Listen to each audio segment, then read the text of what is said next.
Hey everyone, Max at 343 Labs here.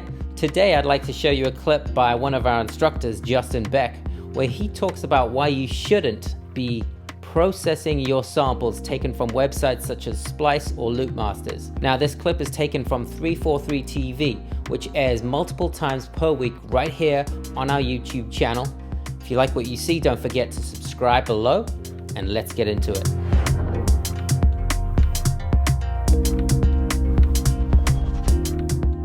So if you're downloading something from Splice or Plugin Alliance or Loopmasters or the endless litany of places that you can download free samples, something to be very, very aware of is that most of the samples you're going to download are pre-compressed and sort of pre-mastered, right? Splice especially and Loopmasters basically want to offer products that you don't even have to think. You just drag them in and you can use them. Right? So the biggest mistake that people make with these types of samples is they try to EQ them, they try to limit them, they try to compress them. It's already been EQ'd, it's already been compressed, it's probably already been limited, quite frankly. So if that's the case, right? And let me show you the difference. Let me show you a sample that has been processed already. Because actually, it's none of the samples I just dragged on. Yeah, let's grab like a hi-hat. That's loud. Okay, so this is perfect.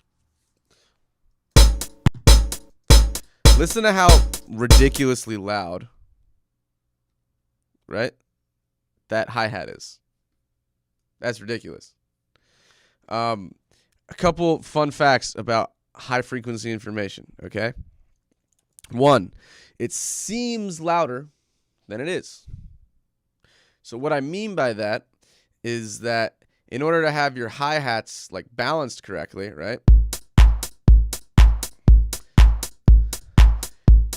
You actually want them much quieter than your low frequency information in terms of perception, right?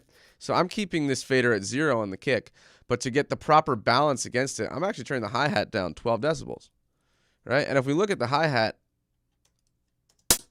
also peaking at 0, right? So the thing is, if we have our kick at 0 and our hi-hat at 0, the hi-hat's going to be too loud. That sounds like a good place to put it.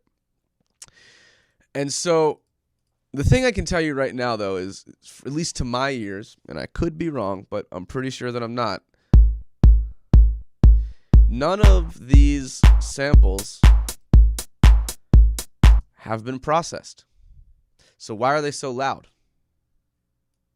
Well, something called normalizing. So I've used real 909s many times before, right? Like a physical 909, the drum machine. This is exactly what a 909 sounds like. Like there's no compression or EQing that's noticeable that's happened on there, right? Whereas if we come right here, that's like really obviously compressed and EQ'd.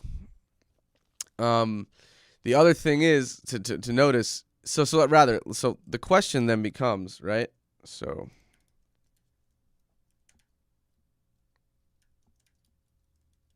the question becomes, why does this sound different than this if they're at the same volume, right?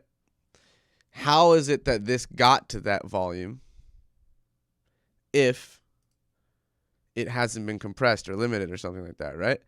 Because these days, what people teach you online, like idiots, is that in order to make something loud, you have to limit it, right? The only way to get something closer to 0, right, as close as possible, is to limit it and keep pushing it and pushing it.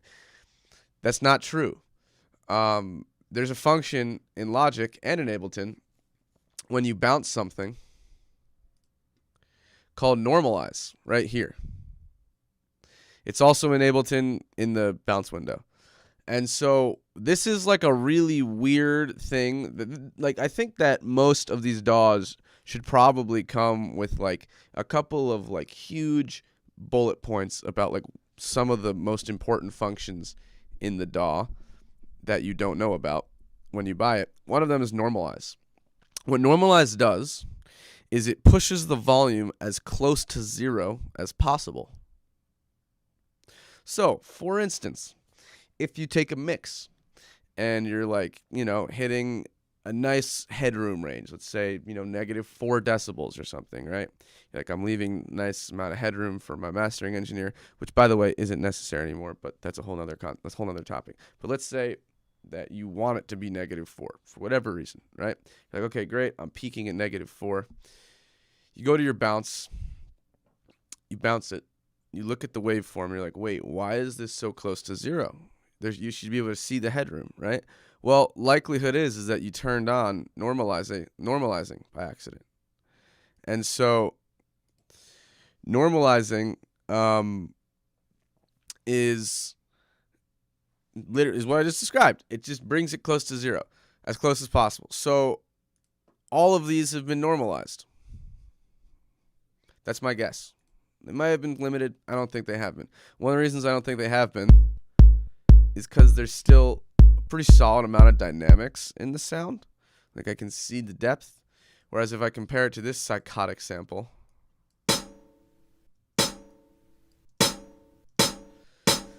there really isn't any dynamics at all. It's been like, it's very thin sounding, quite frankly. So in any case, right, let's say just something to be aware of is just this concept, right? Is that a lot of samples that you download and buy are already pre-compressed. So you probably shouldn't compress them. Like, that's as simple as it is, right? So my first piece of advice on how and when to compress something is don't compress samples that you download off the internet. There's no reason to.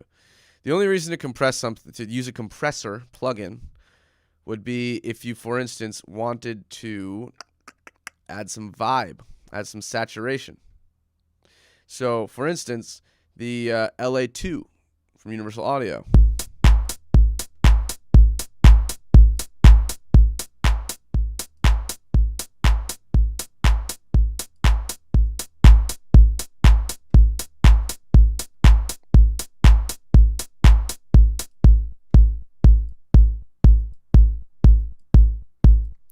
So this adds like a very subtle amount of harmonic distortion, or what we call saturation, right?